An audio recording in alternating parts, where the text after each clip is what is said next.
En un siècle, combien d'enfants depuis l'ouverture de cette classe ont usé leur fond de culotte sur les bancs, tiré la langue devant un problème ou lancé des boulettes dans le dos de leur maître ou de leur maîtresse?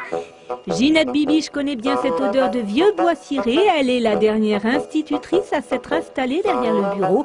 Elle y a exercé son métier de 68 à 96 et c'est grâce à son obstination et celle de l'association Patrimoine et Tradition de l'INAS qu'aujourd'hui la classe musée existe. J'étais quand même assez jeune à l'époque quand je suis arrivée et puis ça m'a plu tout de suite de travailler dans une vieille classe comme ça, si bien qu'au bout de 2 ans à peu près, quand on m'a demandé de tout enlever pour travailler comme on faisait à l'époque, c'est-à-dire des tables, des chaises, moi j'ai demandé à conserver ma classe parce que je me sentais bien.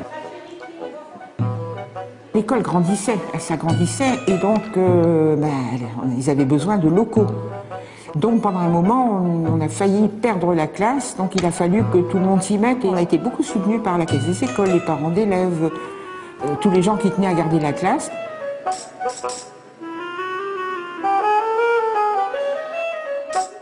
Moi j'ai évolué à part la classe qui est restée telle quelle.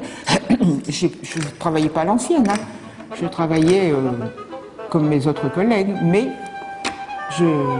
j'avais un peu, c'est pas une nostalgie, c'est le fait que j'aimais beaucoup la classe, quoi, que les enfants s'y sentaient bien.